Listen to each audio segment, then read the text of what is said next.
The airplane cabin hummed with the low drone of engines, a restless murmur rippling through the rows of passengers. Sarah clutched her 6-month-old daughter, Lily, to her chest, her heart pounding like a drum in her ears.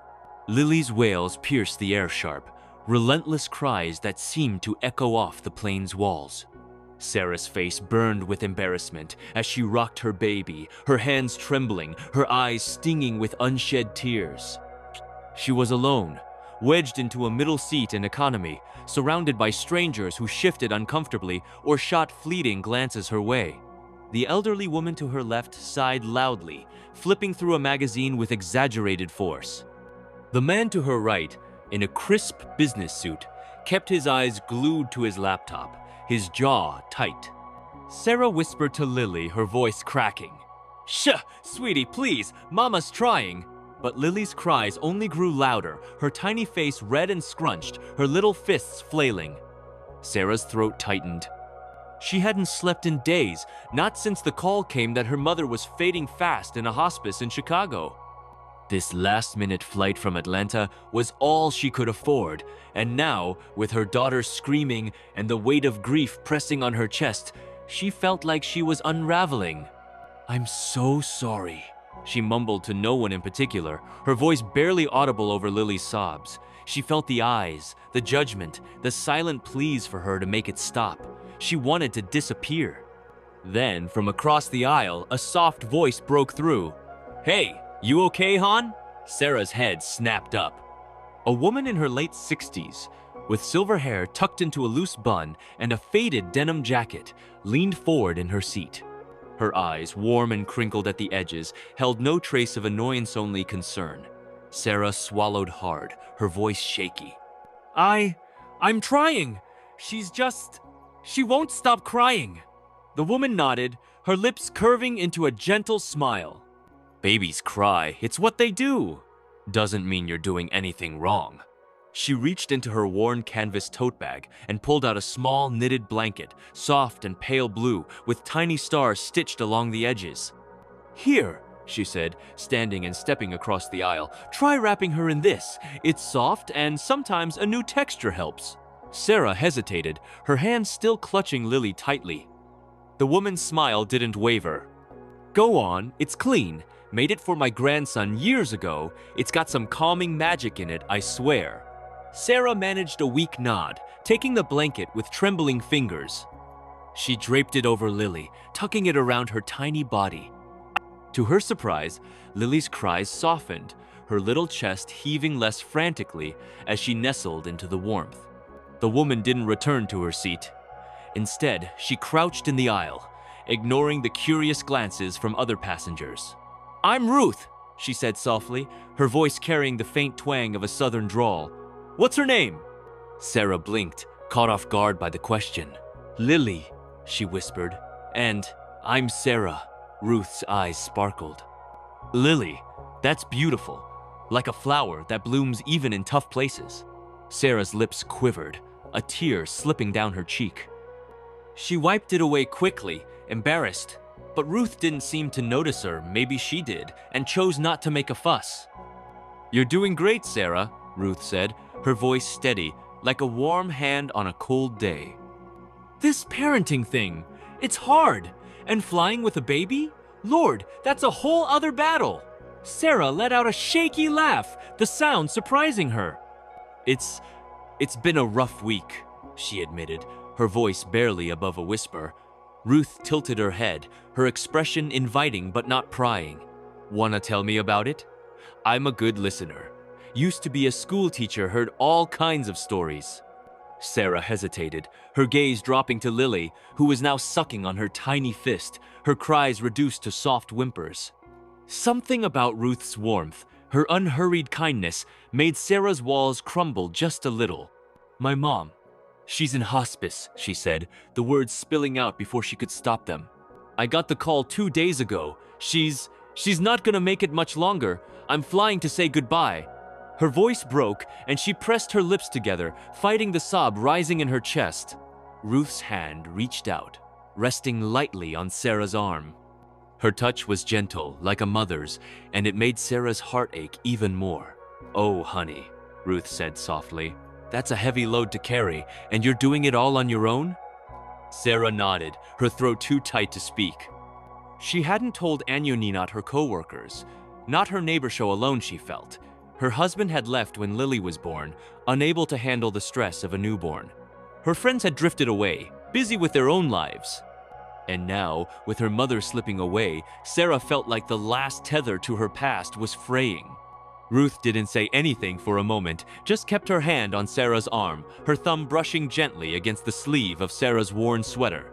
Then she spoke, her voice low and steady. "When my husband passed, I thought I'd never get through it.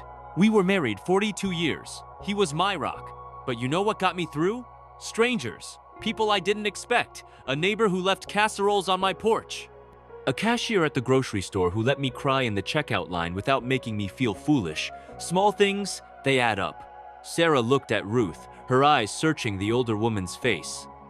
There was a quiet strength there, a kind of grace that felt both foreign and comforting. "I don't know how to do this," Sarah admitted, her voice barely a whisper. "I don't know how to say goodbye to her, or how to raise Lily without her." Ruth squeezed her arm gently. "You don't have to know right now. You just keep going, one step at a time, and you let people help when they offer." The plane hit a pocket of turbulence, the cabin jostling slightly, and Lily stirred, letting out a small whimper. Sarah tensed, but Ruth was already moving.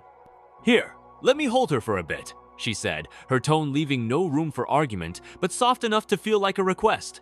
Sarah hesitated, then carefully passed Lily into Ruth's arms. The older woman cradled the baby with practiced ease, rocking her gently and humming a soft Tunia lullaby Sarah vaguely recognized from her own childhood. Lily's eyelids fluttered, her tiny body relaxing against Ruth's chest. Sarah watched, her heart swelling with a mix of gratitude and awe. The elderly woman beside her, who had been flipping through her magazine with such irritation, glanced over and softened. "She's good with babies," she murmured, almost to herself. Sarah nodded, a small smile tugging at her lips. "Yeah, she is." For the next hour, Ruth and Sarah talked.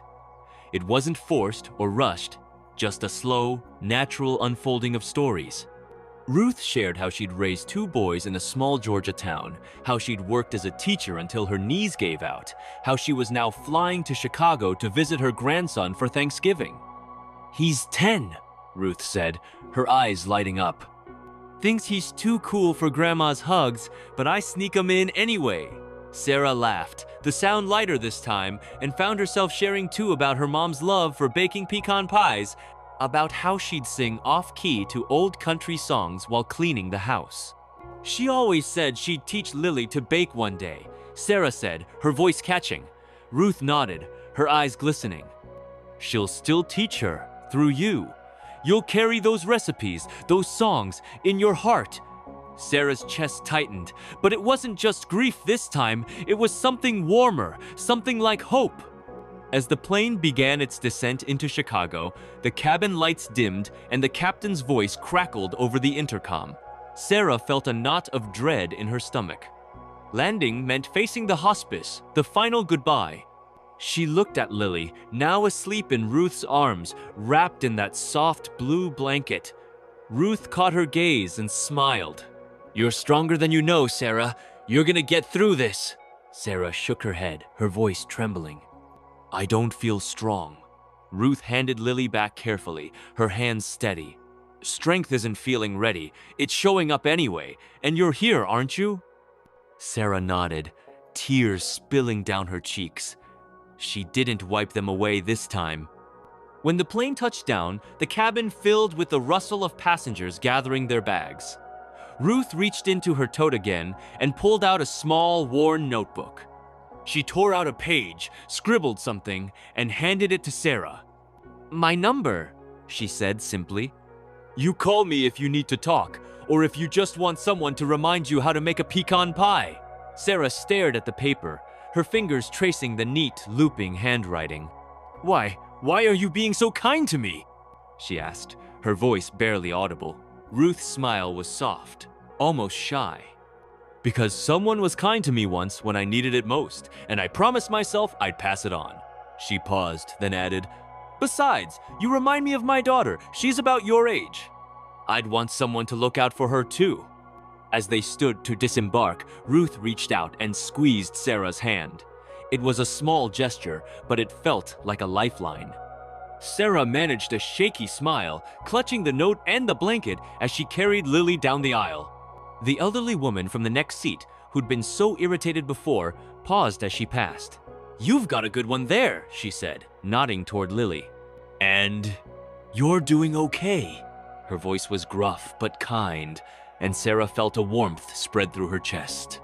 As she stepped into the chilly Chicago terminal, the weight of her grief still pressed against her, but it was lighter now, shared in some small way. She looked down at Ruth's number in her hand, then at Lily, sleeping peacefully in her arms. Maybe, just maybe, she could do this. The days that followed were hard.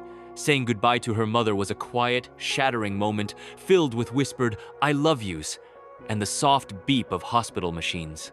But Sarah carried Ruth's words with her, and the memory of that blanket, that gentle touch, that scribbled number. She called Ruth a week later, her voice trembling as she shared how she'd baked her first pecan pie using her mother's recipe. It wasn't perfect, too much sugar, not enough crust, but it tasted like home. Ruth laughed, her voice warmed through the phone. "That's how it starts, honey. You keep trying. You keep going." And Sarah did. She found herself noticing small kindnesses around Hera nurse who stayed late to hold her hand, a neighbor who dropped off a casserole, a stranger at the grocery store who smiled at Lily instead of sighing. Each one felt like a thread, weaving a net to catch her when she fell. Looking back, Sarah realized that Ruth's small act, offering a blanket, a conversation, a number, had been a spark. It didn't erase the pain, but it reminded her that she wasn't alone. That even in the darkest moments, there were people ready to share a little light. She tucked Ruth's blanket into Lily's crib, a soft reminder of that flight, that stranger, that moment when hope felt possible again. And as she stood on her porch one crisp November evening, watching the first snowflakes fall over her quiet Atlanta neighborhood, Sarah felt a quiet resolve. She'd keep going, for Lily, for her mother, for herself.